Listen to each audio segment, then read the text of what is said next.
আসসালামু আলাইকুম ভিউয়ার্স, আজকে যে বিষয়ের উপর কথা বলবো সেটা হচ্ছে নজরবন্দি বশীকরণ মন্ত্র। এই প্রক্রিয়ার মাধ্যম দিয়ে আপনি যে কোনো ব্যক্তিকে নজরবন্দি করে আপনার বশীভূত করতে পারবেন এবং কি সে শয়নে স্বপনে শুধু আপনাকে কল্পনা করতে থাকবে এবং আপনার সাথে মিলিত না হওয়া পর্যন্ত সে ছটফট করতে থাকবে।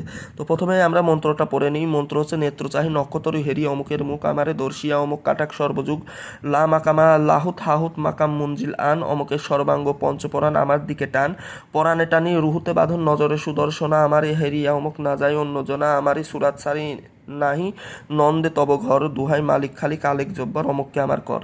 তো এটা হচ্ছে মন্ত্র। তো এই প্রয়োগটা করতে গেলে আপনাকে সর্বপ্রথম শনিবার দিনে একটা দোকানে গিয়ে ওই দোকান থেকে হচ্ছে তার মানে একটা ছোট কৌটার হচ্ছে সুরমা কিনে আনতে হবে।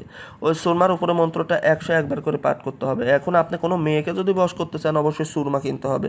আর আপনি যদি কোনো ছেলেকে হচ্ছে বশ করতে বা তার উপর নজরবন্দি করতে চান